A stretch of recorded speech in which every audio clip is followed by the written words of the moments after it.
क्या कभी ऐसा सोचा है कि किसी शहर का नाम उसकी पूरी की पूरी कहानी बयां कर सकता है? आज हम एक ऐसे ही सफर पर निकलेंगे, बुलंद शहर की कहानी जानने। चलिए देखते हैं कि इसके नाम में आखिर कौन सा राज छिपा है। तो सवाल बिल्कुल सीधा सा है, इसे बुलंद शहर मतलब ऊंचा शहर क्यों कहते हैं? अब इसका जवाब आपको सीधे सीधे ज्योग्राफी में नहीं मिलने वाला, नहीं। ये तो इतिहास की उन परतों में छिपा है जिन्हें आज हम एक एक करके खोलने जा रहे हैं। तो चलिए कहानी की शुरुआत करते हैं और इसकी जड़ें जाती हैं एक पौराणिक युग में। जी हाँ, महाभारत के समय में। तो देखिए, हमारी ये जो कहानी है ये 3 बड़े पड़ावों से होकर गुजरेगी। सबसे पहले हम चलेंगे पांडवों के प्राचीन युग में, फिर वहां से आएंगे मध्यकाल में जब बरन की स्थापना हुई और इसी से जुड़ा है इसका नाम, और आखिर में हम पहुंचेंगे 1857 में, स्वतंत्रता के प्रथम संग्राम के दौर में। जरा सोचिए, हम बात कर रहे हैं 1200 ईसा पूर्व से भी पहले की। उस जमाने में बुलंदशहर का जो इलाका था वो पांडवों की 2 महान राजधानियों इंद्रप्रस्थ और हस्तिनापुर के ठीक बिल्कुल बीच में पड़ता था। तो जाहिर सी बात है, ये उस दौर का एक बहुत ही अहम एक स्ट्रेटेजिक सेंटर रहा होगा। और देखिए, ये सिर्फ सुनी सुनाई बातें या कथाएं नहीं हैं। जब हस्तिनापुर का पतन हुआ तो इसी जिले का एक गांव है आहार, वो पांडवों के लिए एक बहुत जरूरी जगह बन गया। और आज भी वीरपुर और गालिबपुर जैसी जगहों पर जो प्राचीन खंडर मिलते हैं ना, वो इस बात का पक्का सबूत है कि ये इलाका कितना पुराना है। तो चलिए अब समय में थोड़ा आगे बढ़ते हैं और सीधे चलते हैं मध्यकाल में। ये वो दौर है जहां इस शहर को अपना नाम मिला। देखिए, इस शहर के नाम की कहानी में 2 राजाओं का जिक्र आता है। एक थे राजा परमा, जिन्होंने यहाँ पर एक मजबूत किला बनवाया, और दूसरे थे राजा अहिभरन। इन्होंने बरन नाम की एक ऊंची मीनार की नींव रखी, और यही मीनार आगे चलकर इस शहर की पहचान बनने वाली थी। और बस यहीं पर हमारे सवाल का जवाब छिपा है। वो जो राजा अहिभरन की मीनार थी ना, वो एक ऊंची जमीन पर बनी थी। इसी वजह से ये जगह अपनी बुलंदी के लिए, अपनी ऊंचाई के लिए जानी जाने लगी।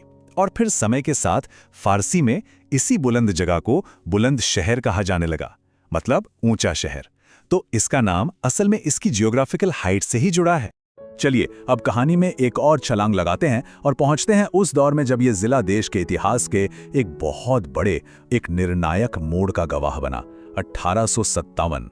तो जब 1857 में पूरे देश में आजादी की ज्वाला भड़की ना, तो बुलंद शहर भी इसमें पीछे नहीं रहा, बल्कि ये जिला ब्रिटिश हुकूमत के खिलाफ बगावत का एक बड़ा, एक मजबूत गढ़ बन गया था। इस विद्रोह की कहानी में नारायण शर्मा पंडित जैसे कई नायकों का भी नाम आता है। कहते हैं कि 10 मई 1857 को यही वो शख्स थे जो अलीगढ़ से बुलंदशहर तक क्रांति का वो संकल्प वाला संदेश लेकर आए थे, और इनके आने से ही यहाँ के लोगों में आजादी का एक नया जज्बा भर गया। अच्छा, किसी भी जगह के इतिहास को समझने के लिए ना, उसके भूगोल को समझना भी बहुत जरूरी होता है। तो चलिए जरा देखते हैं कि ये जिला आखिर बसा कहाँ है। बुलंदशहर की लोकेशन बहुत खास है। इसे भारत की 2 सबसे पवित्र नदियों का आशीर्वाद मिला हुआ है। इसके एक तरफ पूर्व में गंगा नदी बहती है जो इसे मुरादाबाद और बदायूं से अलग करती है, और दूसरी तरफ पश्चिम में यमुना नदी है जो इसे हरियाणा और दिल्ली से अलग करती है। तो ये द्वीप का एक बहुत ही उपजाऊ और ऐतिहासिक इलाका है। अगर इसके साइज की बात करें तो ये जिला करीब 84 किलोमीटर लंबा है और लगभग 62 किलोमीटर चौड़ा। और अब सबसे मजेदार बात जो इसके नाम से जुड़ी है, समुद्र तल से इसकी औसत ऊंचाई है 237.44 मीटर। तो देखा, इसका बुलंद नाम सिर्फ कहने के लिए नहीं है, ये सच में एक ऊंचाई पर बसा है। और जानते हैं, ये सारा इतिहास सिर्फ किताबों के पन्नों में ही बंद नहीं है। आज भी इस जमीन से निकले पुराने सिक्के, शिलालेख और मूर्तियां, ये सब कुछ लखनऊ के स्टेट म्यूजियम में सहेज कर रखी हुई हैं। ये उस गौरवशाली अतीत की जीती जागती गवाही देते हैं। तो आखिर में हम ये कह सकते हैं कि बुलंद शहर सिर्फ एक नाम नहीं है, यह हजारों साल का जीता जागता इतिहास है।